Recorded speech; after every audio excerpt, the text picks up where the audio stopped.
My sister, an airline pilot, called me. I need to ask you something strange. Her husband, is he home right now? Yes, I replied. He's sitting in the living room. Her voice dropped to a whisper. That can't be true. Because I'm watching him with another woman right now. They just boarded my flight to Paris. Just then I heard the door open behind me. I need to ask you something strange. Your husband, is he home right now? My sister Kaylee's voice crackled through the phone from the cockpit of United Flight 447.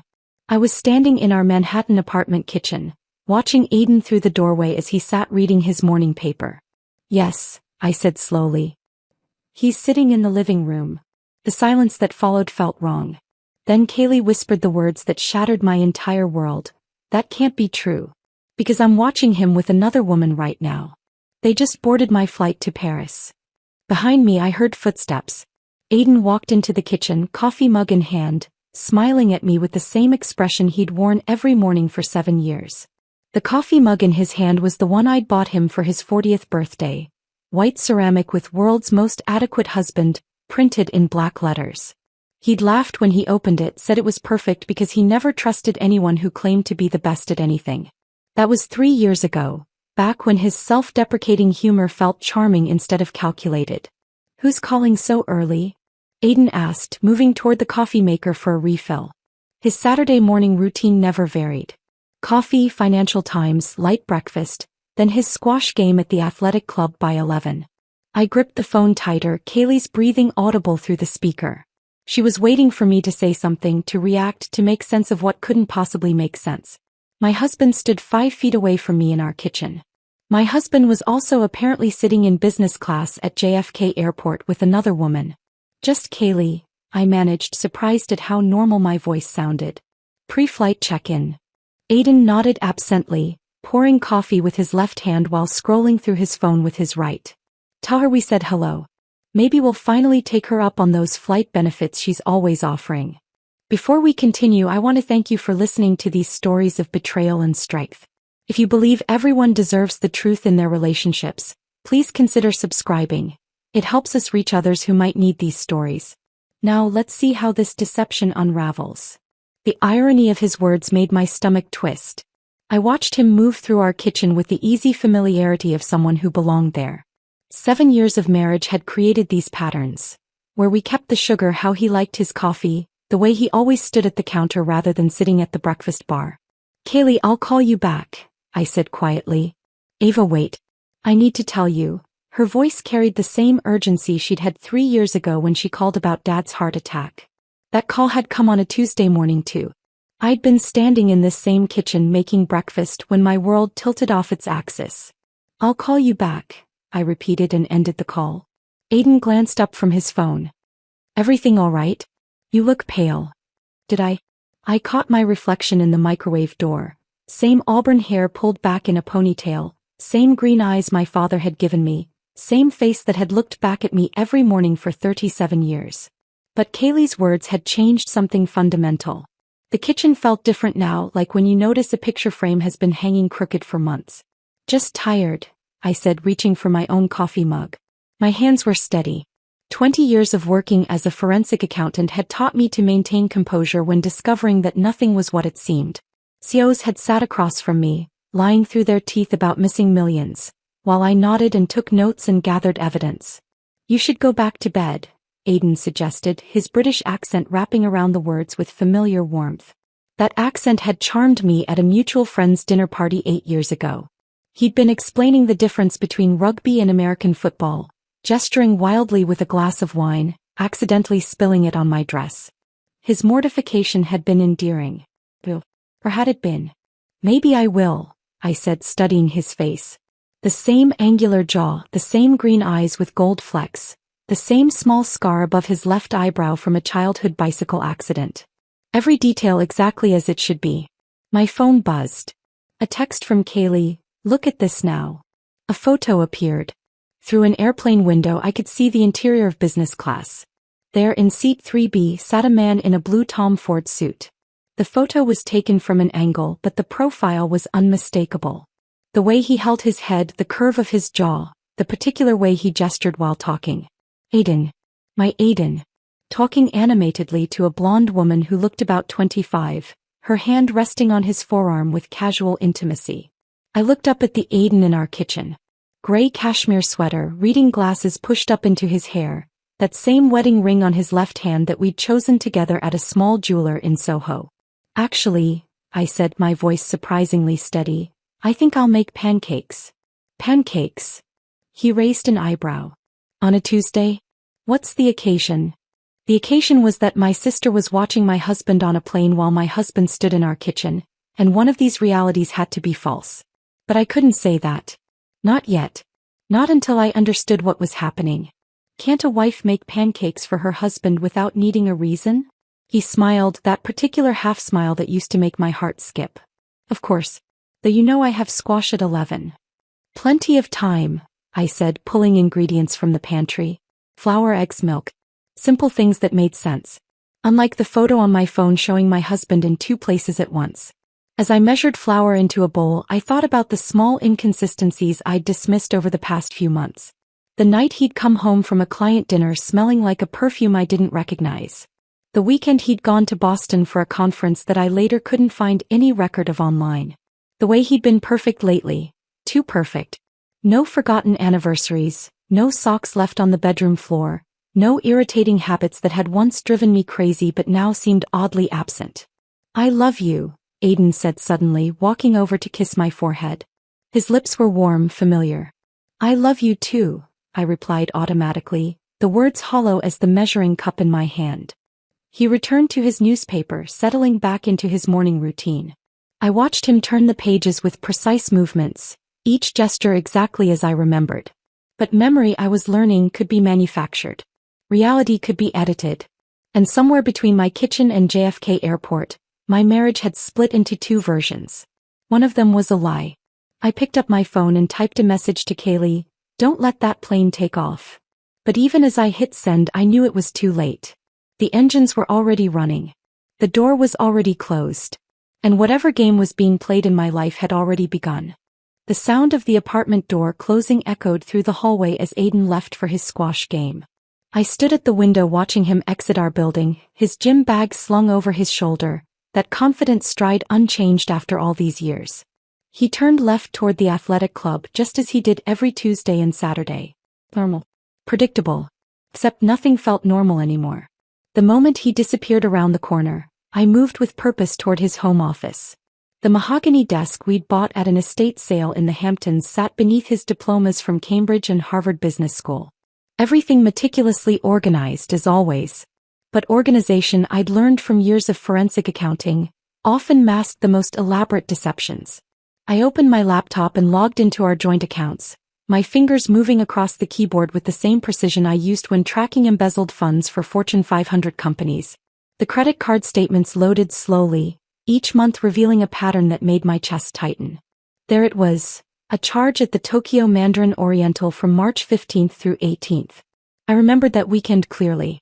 Aiden had supposedly driven to Connecticut to help his mother reorganize her garage after his father's death. I'd offered to go with him, but he'd insisted I stay home and rest after a particularly grueling audit. The hotel charge was for 2 guests. Room service for 2. Spa treatments for 2. My hands trembled slightly as I scrolled further. Dubai. The Four Seasons. A weekend when he'd claimed to be at client dinners in Midtown. I'd been home with food poisoning, too sick to question why his client meetings required overnight stays at hotels 40 minutes from our apartment. I pulled up his business credit card next. More hotels. More restaurants I'd never heard him mention. Jewelry purchases from Cartier that had never materialized as gifts for me.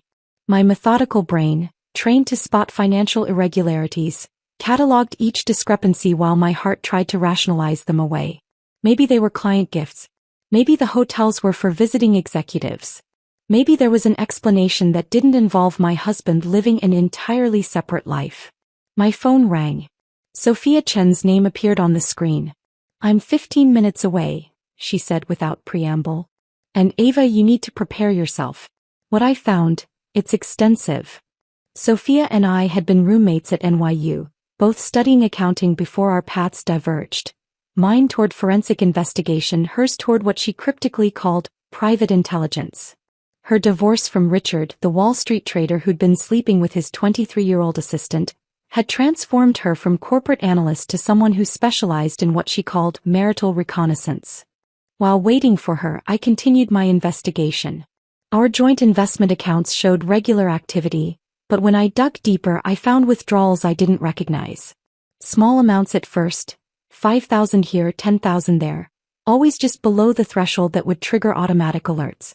The kind of systematic siphoning I'd seen in countless fraud cases, except this time it was happening in my own accounts. The doorbell rang. Sophia stood there in her typical all-black ensemble, tablet clutched against her chest, her expression grim. She'd worn that same look when she'd discovered Richard's affair, when she'd had to tell me about my father's secret gambling debts after his death, when life demanded brutal honesty between friends. "Show me," I said, leading her to the dining room table. She opened her tablet, fingers flying across the screen with practiced efficiency. "The woman your sister saw him with is Madison Vale. 26 years old. Pharmaceutical sales representative for Silex Industries." A photo appeared, blonde, conventionally beautiful in that polished way that suggested expensive maintenance. "She's been working the Manhattan territory for 2 years. Her social media is mostly private, but I managed to access some tagged photos." The images that followed made my stomach plummet. Madison and Aiden at a restaurant I didn't recognize. Madison and Aiden at what looked like a hotel bar in Miami. Madison and Aiden at a charity gala. The same night I'd been in Boston for a conference. "How long?" My voice sounded distant, like someone else was asking. "Based on the digital footprint, at least 3 months. But Ava, that's not the strangest part." Sophia pulled up another screen. "I accessed your building's security footage through a contact. Look at this." The video showed our apartment building's lobby from last Tuesday. There was Aiden, entering at 6:47 p.m., briefcase in hand. The timestamp matched when he'd arrived home from work. Everything looked normal until Sophia zoomed in. "Watch his shadow," she said. The shadow fell at the wrong angle. It flickered slightly when he passed under the chandelier. Details that would be invisible to casual observation but glaring to someone looking for deception. "This is deep fake technology," Sophia explained. "Someone has been inserting fabricated footage into your building's security system. This isn't amateur work. We're talking about sophisticated software that costs hundreds of thousands of dollars to implement properly." I stared at the screen, my mind struggling to process what this meant. Why would someone go to such lengths? That's what we need to figure out. But there's more. She pulled up another file. "I spoke to a few of your neighbors. Discreetly. Mrs. Patterson from 20C mentioned something interesting. Mrs. Patterson, 78 years old, lived alone with her 2 Persian cats, spent most of her time watching the hallway through her peephole. The building's unofficial security system. She said she saw Aiden leaving with suitcases 3 months ago. The weekend you were at that conference in Boston. She remembered specifically because he helped her with her groceries on his way out. Said he was going away for a while. I remembered that weekend. The conference had been mandatory, 2 days of mind-numbing presentations about new SEC regulations. I'd come home Sunday evening to find Aiden cooking dinner, rosemary chicken, my favorite. He'd said he'd spent the weekend organizing his home office and catching up on sleep. The office had looked exactly the same. But I came home and he was here, I said, the words feeling thick in my throat. Was he? Or was someone who looked exactly like him? The room tilted slightly. I gripped the edge of the table, my accountant's brain trying to create logical columns where none existed. That's insane.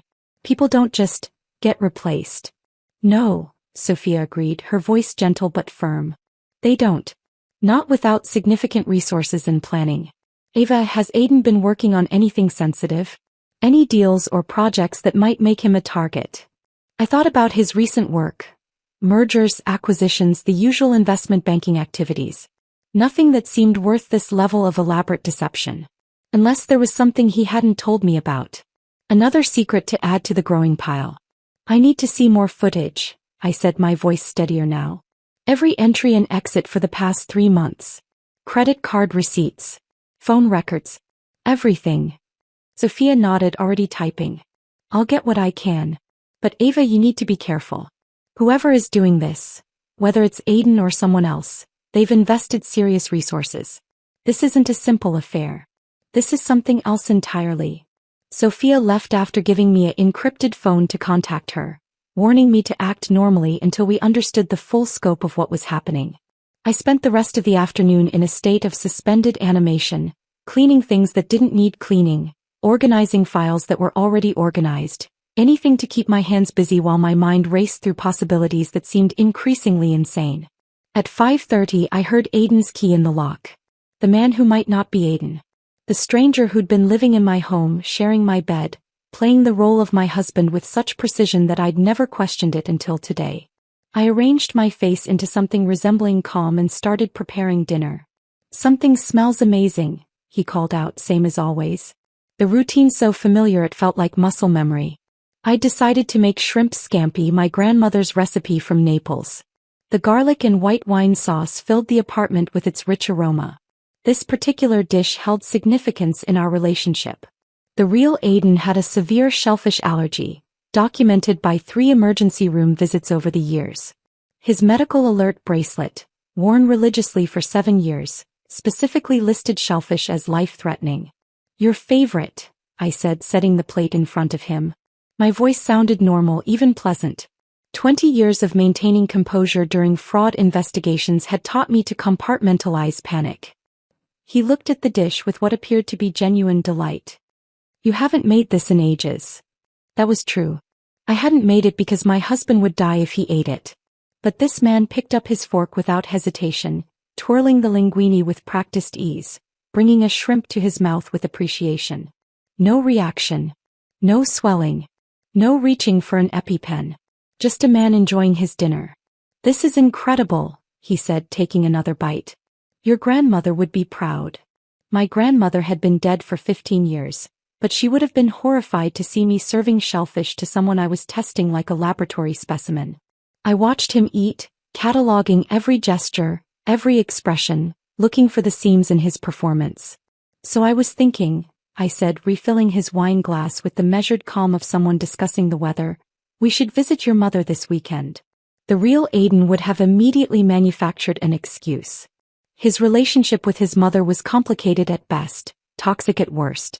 She'd never approved of me, never forgiven him for marrying outside their social circle.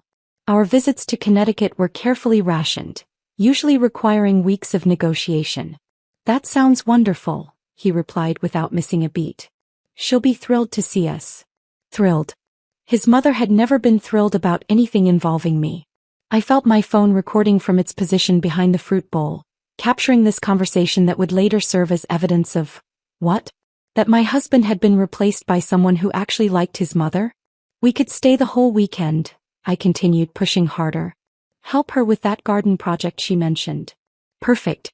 I'll call her after dinner to let her know." The real Aiden would rather have dental surgery without anesthesia than spend a weekend doing manual labor for his mother.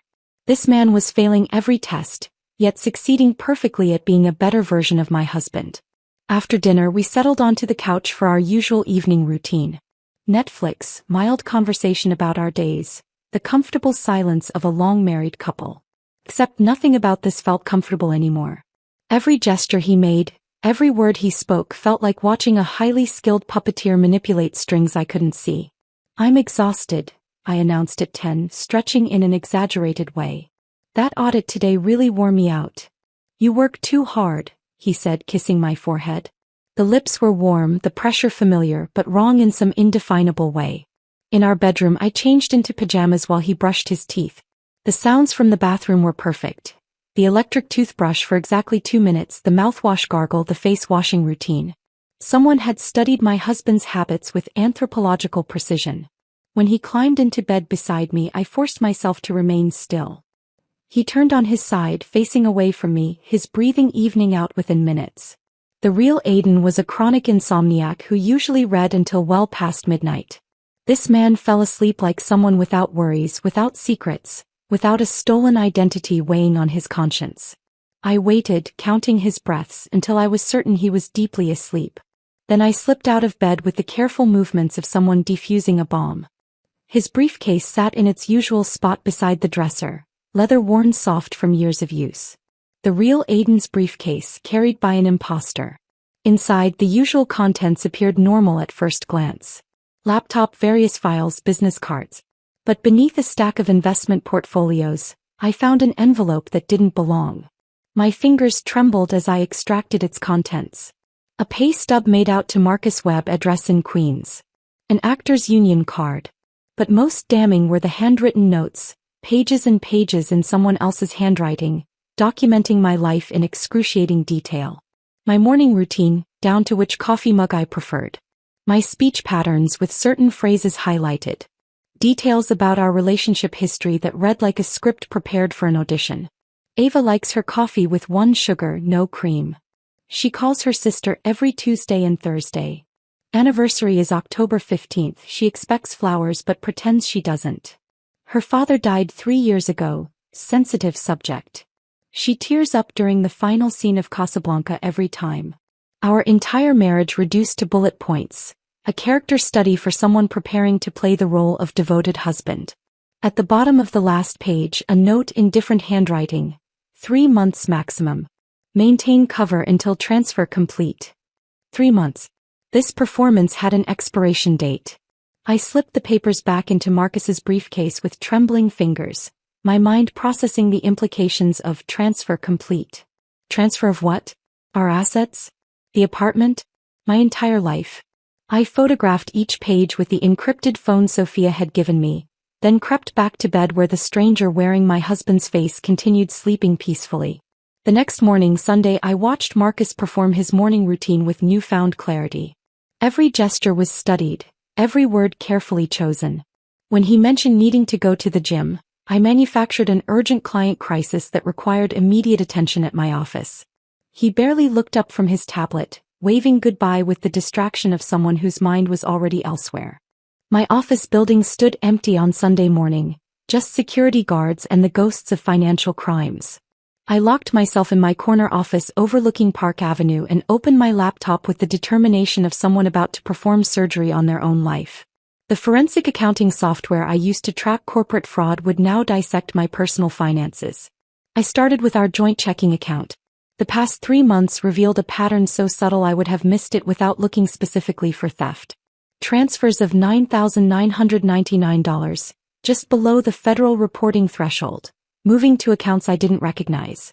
The receiving banks were in the Caymans, notorious for their privacy laws and resistance to international investigation. Each transfer had been authorized with my husband's credentials, during times when Marcus had been sitting across from me at dinner or sleeping beside me in bed. The real Aiden was somewhere else, systematically bleeding our accounts while his hired double kept me distracted with perfect impersonations of domestic bliss. I traced the money through 3 shell companies, each registered in different jurisdictions, each leading to another dead end.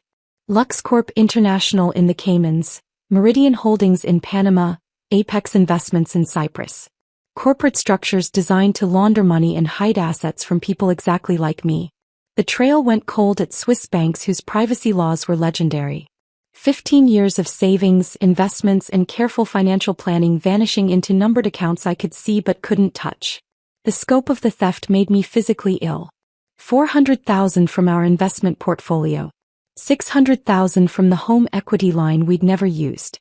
Another $300,000 from various retirement accounts, all taken as loans that wouldn't trigger immediate alerts.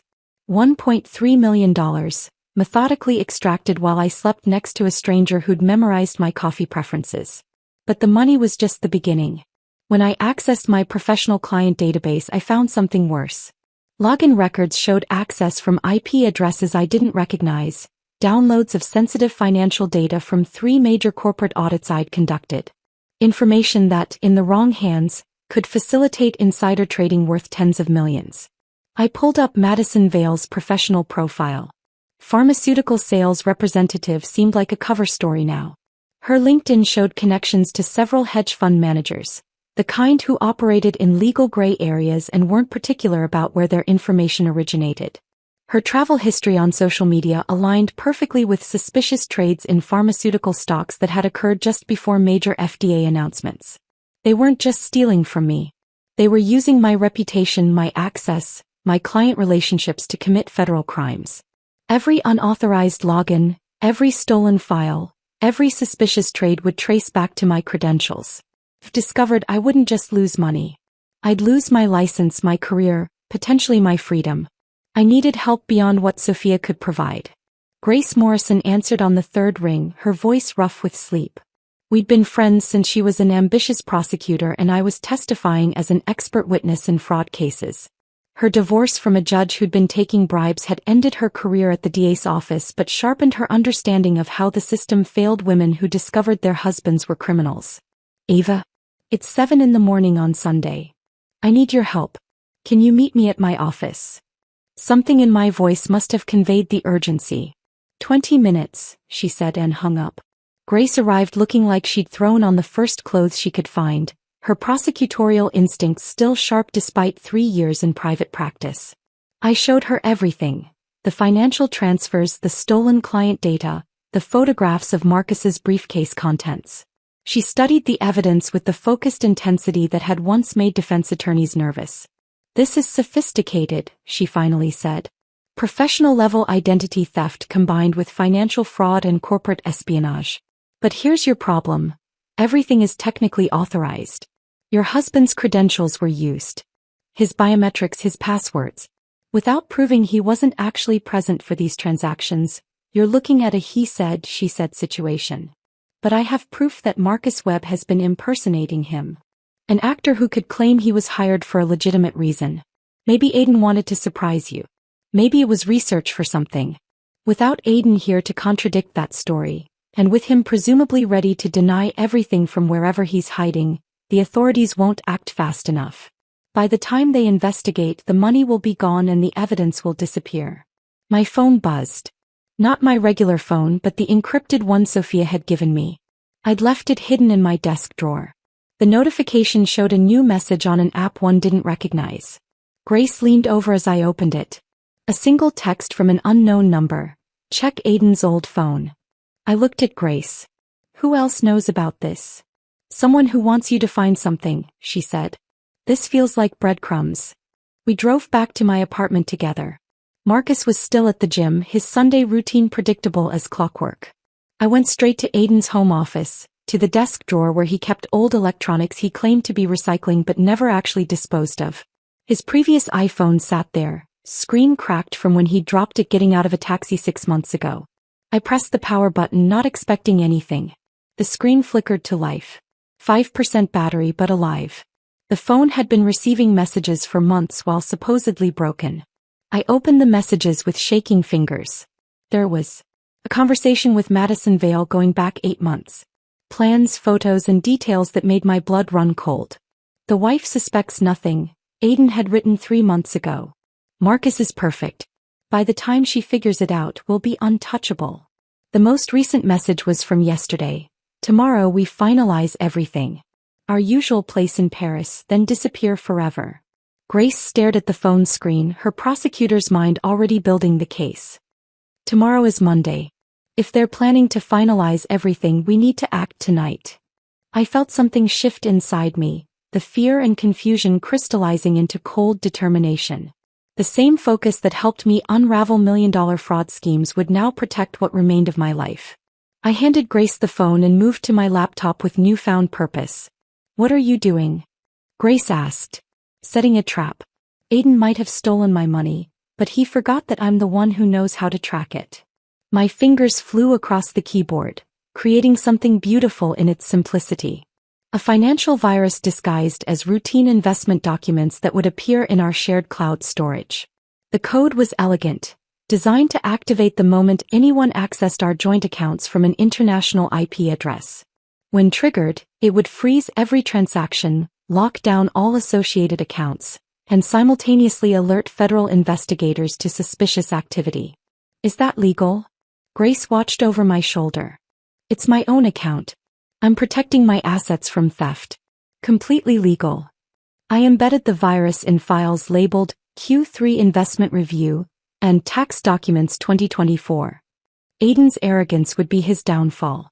He always checked our investments before major decisions, a habit from his banking days that even crime hadn't broken. The apartment door opened. Marcus was back from the gym whistling something tuneless. Grace and I exchanged glances. She understood immediately, slipping Aiden's phone into her purse while I closed my laptop. Working on Sunday again? Marcus appeared in the doorway, gym bag over his shoulder, performance-perfect sweat on his forehead. You really should take a break. Just finishing up, I said, my voice steady. Grace stopped by to discuss a case we're collaborating on. He nodded at Grace with practiced charm. Good to see you. Will you stay for lunch? Actually, I said, standing up, I was thinking we could have lunch at that place in Astoria. You know, where we went after our honeymoon. They had that amazing grilled octopus. Marcus's smile never wavered, but I saw the flicker of panic in his eyes. We'd never been to Astoria together. The real Aiden and I had honeymooned in Santorini, not Greece as I'd mentioned. But Marcus didn't know that. Astoria, he repeated, buying time. The little taverna where we danced until dawn. You said it was the most romantic night of your life. Grace watched our exchange like a tennis match, recognizing the test I was administering. Marcus's jaw tightened almost imperceptibly. Of course, he said finally. Though I thought it was closed for renovations. A complete fabrication to cover his ignorance. The place I described didn't exist.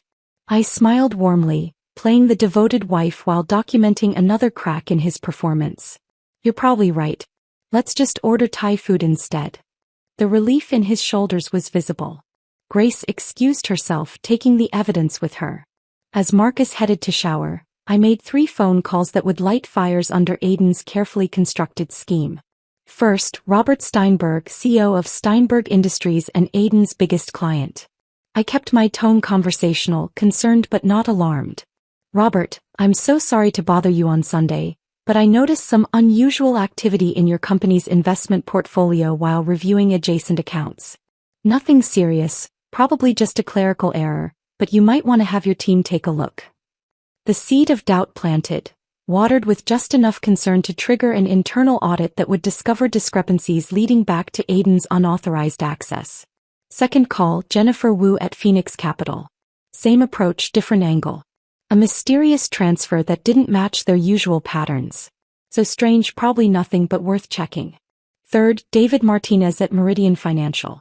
By Monday morning, 3 major firms would be discovering security breaches that all traced back to credentials associated with Aiden Mercer. My phone rang as I ended the 3rd call. The caller ID showed my mother's assisted living facility in New Jersey. My chest tightened. Sunday afternoon calls usually meant medical emergencies. Mrs. Chin. The voice belonged to Nancy, the facility director. Your mother is fine, but she's quite agitated. She insists someone is lying about your husband visiting her. I'll be right there. The drive to New Jersey took 90 minutes, Marcus believing I was handling a crisis with my mother's medication. The facility sat nestled among trees that were just beginning to turn gold, a peaceful setting for lives in their final chapters. My mother's room overlooked the garden, photos covering every surface, her memories made tangible. Ava. She grabbed my hands the moment I walked in, her grip stronger than her 82 years should allow. That woman is lying. I told her Aiden was here last month, but she says there's no record. Nancy stood in the corner looking apologetic. The visitor log shows no entry, but Mrs. Chin is adamant. My mother's dementia made her an unreliable witness in most situations, but she had moments of startling clarity, especially about recent events. Tell me about his visit, Mom. He came on a Thursday. I remember because it was pudding day. He asked about your father's life insurance, wanted to know if there were other policies besides the one you knew about. I told him about the Northwestern Mutual policy, the one your father never told you about. Aiden said he wanted to make sure you were protected. My blood turned to ice. There had been another policy, one I discovered only after Dad's death. $500,000 that had gone to pay for Mom's care. Few people knew about it. Did he ask about anything else? The safety deposit box. He wanted to know which bank, what was in it. I told him about your father's coin collection, the one he thought would be valuable someday. I kissed her forehead, promising to come back soon, and stepped into the hallway with Nancy. Check your security footage from last month. Every Thursday. Nancy pulled up the files on her tablet. We scrolled through weeks of footage, residents coming and going, families visiting, staff changes. Then there he was. August 15th, 2:47 p.m. Aiden walking through the front door, signing the visitor log, spending 43 minutes with my mother. But the log. Nancy pulled up the physical sign-in sheet, photographed and archived. Aiden's name wasn't there. The page showed a gap as if that line had been skipped entirely. He signed it, Nancy said, bewildered. I watched him sign it. Someone had digitally altered the archived image, removing his signature with surgical precision. But they hadn't thought to check the security footage. Aiden had been planning this for months, gathering information about every asset, every policy, every possible source of money. He'd even targeted my mother, mining her confused memories for financial details. I drove back from New Jersey with Nancy's security footage saved on my phone, another piece of evidence in the growing mountain of Aiden's deception. The Sunday evening traffic moved slowly, giving me time to process the calculated cruelty of visiting my mother, extracting financial information from a woman whose mind drifted between decades like a radio searching for signals. My phone buzzed with a message from Kaylee. Her flight had landed at Charles de Gaulle 3 hours ago. The attached photos made my hands tighten on the steering wheel. Aiden and Madison at the airport currency exchange, his hand on the small of her back with casual intimacy. Another photo showed them getting into a taxi, Madison's head tilted toward his shoulder, both of them laughing at something on his phone. The timestamp showed 4:47 p.m. Paris time. The next photo stopped my breathing for a moment. They stood at the reception desk of the Hotel Lancaster on the Champs-Élysées, a place where rooms started at €800 per night. Madison wore a diamond bracelet I recognized, the one Aiden had supposedly bought for his mother's 70th birthday 6 months ago. The body language between them spoke of practiced comfort, the kind that develops over years, not months. The way she adjusted his collar, the way he guided her through the lobby with proprietary confidence. This wasn't a recent affair. This was a relationship that might have predated our entire marriage. I pulled into our building's garage at 8:30 to find Marcus pacing near the elevator, his phone pressed to his ear. When he saw me, his face rearranged itself into concern, but not fast enough to hide the flash of anxiety underneath. "There you are," he said, ending his call abruptly. "I was getting worried. How's your mother?" "She's fine. Just confused about some old financial documents." I watched him process this, saw the slight relaxation in his shoulders when I didn't elaborate. Back in our apartment, I made a decision that would either expose everything or destroy my chance at justice. Sitting across from Marcus at our dining table, I pulled out my phone with deliberate casualness. "I've been thinking," I said, scrolling through my calendar. "Our anniversary is coming up next month. 8 years since that dinner party where we met." Marcus nodded, his actor's training keeping his expression neutral despite the fact that Aiden and I had been married for 7 years, not 8. Another test failed. "I want to do something special. A surprise party. Tuesday morning before the markets open. Invite all your colleagues from the firm, your biggest clients. Show them the apartment, serve champagne and those little pastries from that French place you love." His eyes flickered with confusion. "Tuesday morning? That's unusual timing for a party. You always said the best deals happen before breakfast. Besides, it would be memorable. Different." I pulled up my contacts, letting enthusiasm color my voice. "I'll handle everything. You just need to send the invites tonight. Make it sound exclusive, urgent. Tell them it's important they attend." Marcus hesitated, clearly trying to figure out if this was part of his script or something unexpected. But refusing would break character, and maintaining his cover was paramount. "If that's what you want," he said finally. "Perfect. Send them now while I make dinner. I want to see their responses." I watched him compose the message on his phone, his fingers moving reluctantly across the screen. Investment banking colleagues, major clients, people whose presence would be impossible to explain away when federal agents arrived. Within minutes, responses started coming in. Confusion mixed with agreement. "When Aiden Mercer requested your presence, you showed up." While preparing our last dinner together, I felt an unexpected wave of sympathy for Marcus Webb. He was a failed actor from Queens who'd thought he was getting a break, playing a role for what he probably assumed was a reality show or an elaborate prank. Instead, he'd become an accessory to federal crimes, trapped in a performance where the stakes were prison sentences, not bad reviews. I made salmon with asparagus, simple and quick. Marcus sat at the kitchen island, maintaining the illusion of domestic normalcy while both of us knew something had fundamentally shifted. The script he'd memorized no longer matched the scene being played. Wine, I offered, holding up a bottle of the Malbec we usually shared on Sunday nights. He shook his head quickly. I'm not feeling well. Think I might be coming down with something. The first time in 3 months he'd refused alcohol. His instincts were screaming warnings, even if his conscious mind hadn't fully processed the danger. I poured myself a glass, needing the liquid courage for what was coming. Marcus, I said quietly, and his whole body went rigid. I never called Aiden by the wrong name. I know who you are. The silence stretched between us like a tightrope. His face cycled through emotions: surprise, fear, calculation, and finally resignation. When he spoke, the British accent was gone, replaced by pure Brooklyn. How long have you known? Since Tuesday morning, when my sister saw the real Aiden boarding a plane while you sat in our living room. He put his head in his hands, the gesture so genuinely human that my anger flickered. I didn't know. About the crimes, I mean. He said you were separated, that he needed someone to house sit, keep up appearances for business reasons. Paid me $20,000 in cash to pretend to be him for 3 months. I thought it was weird but legal. Did you really believe that? I wanted to. His voice cracked slightly. I've been auditioning for 15 years. Waiting tables, driving delivery trucks, watching younger actors get the parts one wanted. Then this guy shows up, offers me more money than I've ever seen to play a role. I didn't ask questions because I couldn't afford to. My phone buzzed with a text from Grace. FBI moving tomorrow morning. Everything is in place. I looked at Marcus, this stranger who'd slept in my bed, eaten at my table, participated in a deception that had destroyed my life. But sitting across from him now, seeing the defeat in his shoulders, I recognized another victim of Aiden's manipulation.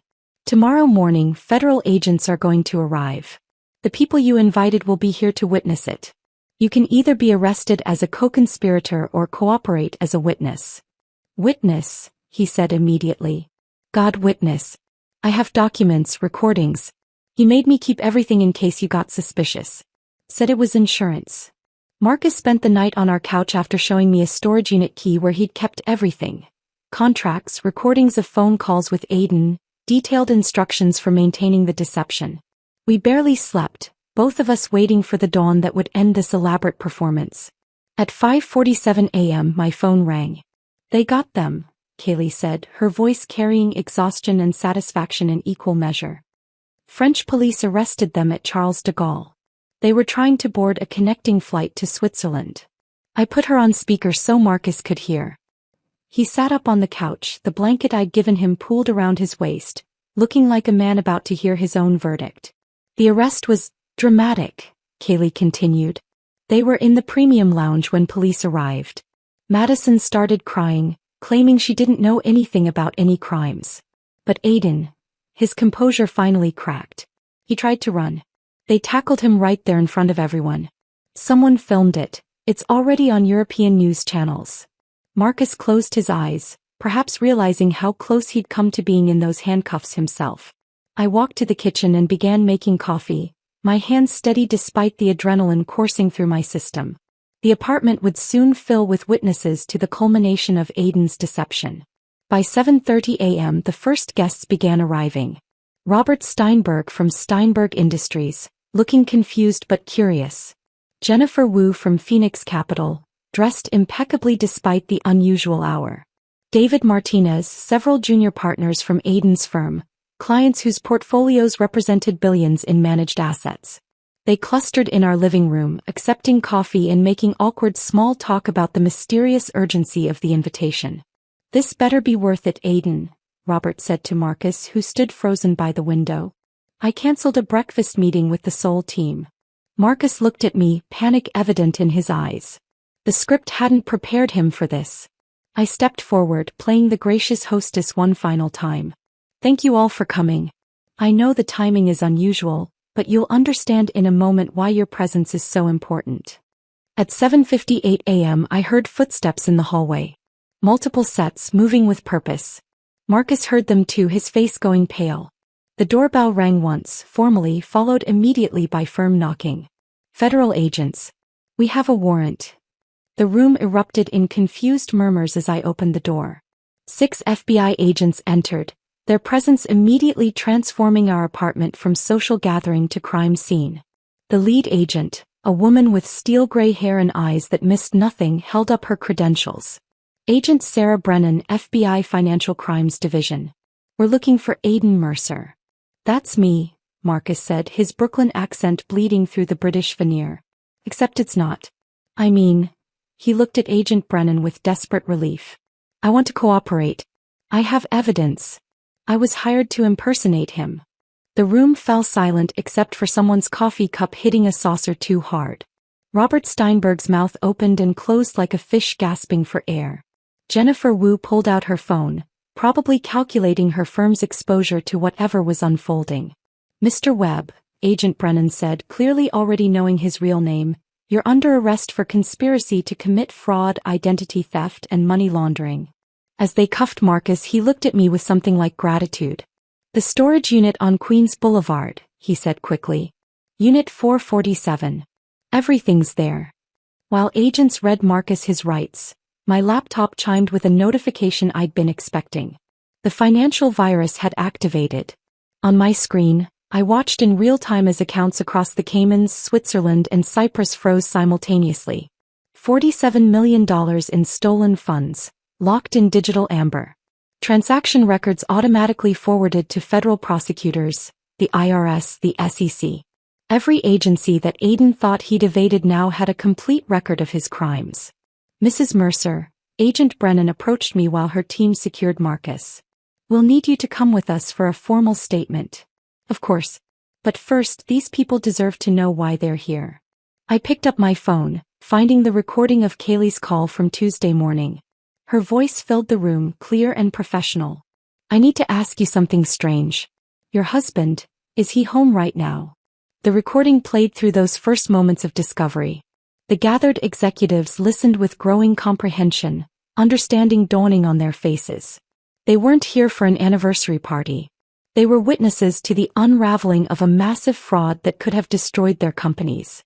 Your husband, Agent Brennan addressed the room while her team worked, has been stealing corporate secrets and facilitating insider trading using information obtained through his wife's forensic accounting work. The man you've been meeting with for the past 3 months was Mr. Webb, hired to maintain the illusion while the real Aiden Mercer attempted to flee with stolen assets. David Martinez sank into our couch, calculating his firm's exposure. Jennifer Wu was already on the phone with her legal team. But Robert Steinberg walked over to me, his expression shifting from shock to something like admiration. You figured it out. You set this up. I nodded, exhausted suddenly. He counted on me not noticing. Or not being able to prove it if I did. The audit irregularities you mentioned Sunday were real. Your systems were compromised. But now the FBI has everything they need to trace exactly what was taken and how. Agent Brennan's phone buzzed. She answered, listened, then looked at me. French authorities confirm they have Aiden Mercer and Madison Vale in custody. They'll be extradited to face charges here. The apartment that had been our home, our sanctuary, was now a crime scene. Agents photographed everything, collected evidence, treated our life together as exhibits in a federal case. The assembled witnesses gradually left, each stopping to offer awkward condolences or confused gratitude. As the last agent prepared to leave, Agent Brennan handed me a card.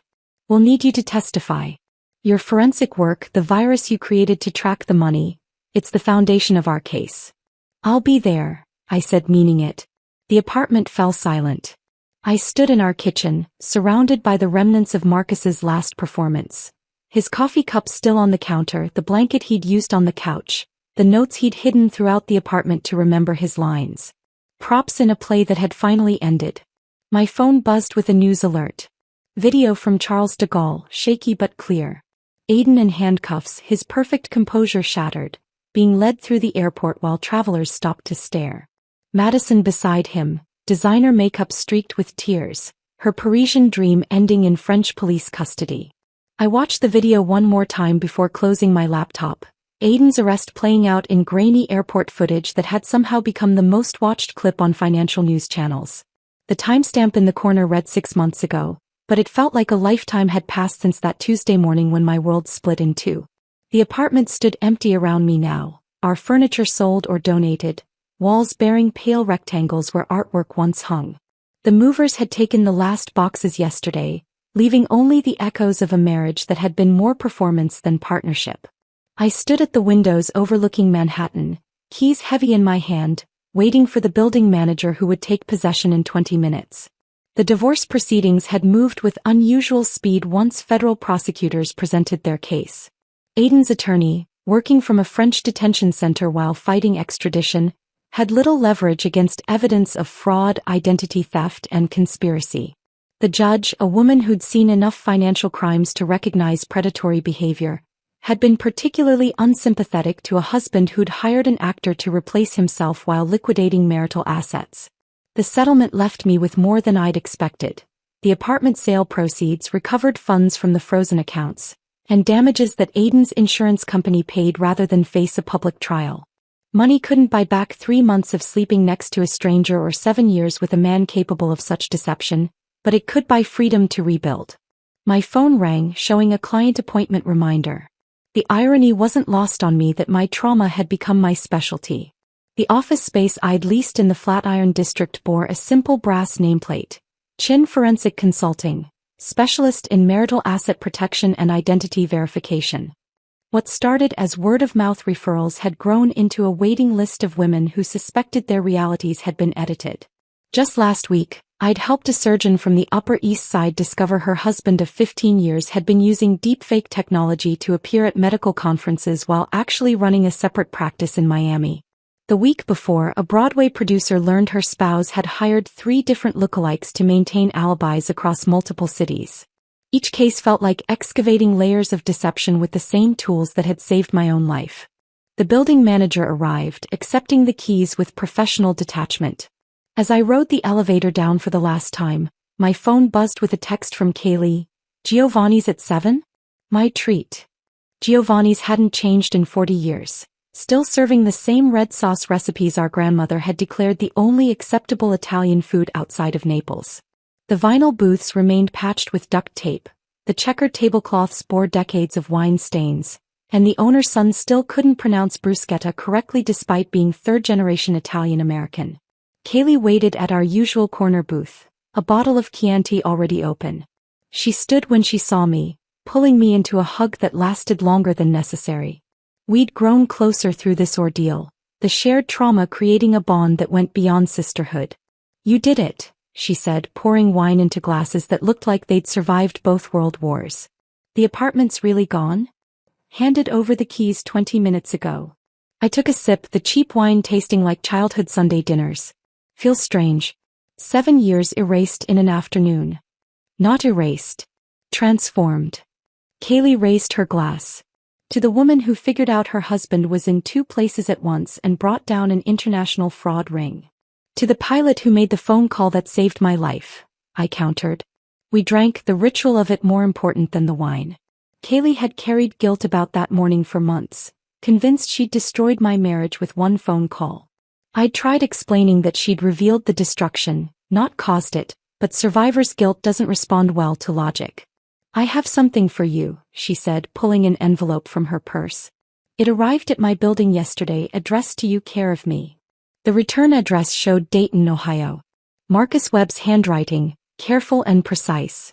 I opened it slowly, not sure I wanted to hear from the man who'd lived my life for 3 months. "Dear Ava," the letter began, "I wanted to reach out now that the legal proceedings are finished. First, thank you for not pressing additional charges. The FBI had enough without your testimony to give me probation and community service instead of prison time. I'm teaching acting classes at a community college here, finally using my skills for something honest. I tell my students about those 3 months, about how the best performance of my life was also the worst thing I'd ever done. Some roles, I tell them, aren't worth playing no matter how much they pay. I think about you sometimes, wondering how someone recovers from what Aiden did. Then I read about your new firm, about the women you're helping, and I understand that you've turned poison into medicine. That's a kind of strength I didn't know existed. The storage unit had one item I didn't give the FBI. A photo from your wedding that was in Aiden's instruction packet. You looked genuinely happy. I'm sorry I was part of taking that from you. I hope someday you find something real to replace what was stolen. With sincere regret and genuine admiration, Marcus Webb. Folded inside the letter was the photograph, Aiden and me cutting our wedding cake, both of us laughing at something off camera. I studied my younger self, trying to remember what had been funny enough to cause such genuine joy. The memory wouldn't come. He seems genuinely sorry, Kaylee observed, reading over my shoulder. He was a victim too in his way. Aiden destroyed multiple lives chasing money that's now frozen in federal custody. I tucked the photo back in the envelope. Marcus just had the misfortune of being desperate enough to take the role. We ordered our usual, pasta arrabbiata for me, linguine vongole for Kaylee with enough garlic bread to concern a cardiologist. The familiar flavors tasted like home, like continuity in a life that had been completely reimagined. What's next? Kaylee asked, spinning pasta with practiced ease. Rebecca Harrison tomorrow. CEO of a tech startup. She thinks her husband might be using AI to fake business trips. Then Thursday, the Whitman case. I meant for you. Not work. You. I considered the question, letting it sit between us like another dinner guest. 6 months ago, I'd thought my future was mapped out in comfortable predictability. Now, at 37, I was single, successful in a field I'd invented, and completely uncertain about everything except my next client appointment. I don't know, I admitted, surprising myself with the honesty. And that's oddly liberating. If this story of calculated revenge kept you hooked until the very end, hit that like button right now. My favorite part was when Ava served Aiden his favorite shrimp scampi, knowing he was deathly allergic and watching the imposter eat it without a single reaction. What was your most jaw-dropping moment? Drop it in the comments below. Don't miss more gripping stories of betrayal and justice. Subscribe and hit that notification bell so you never miss an upload.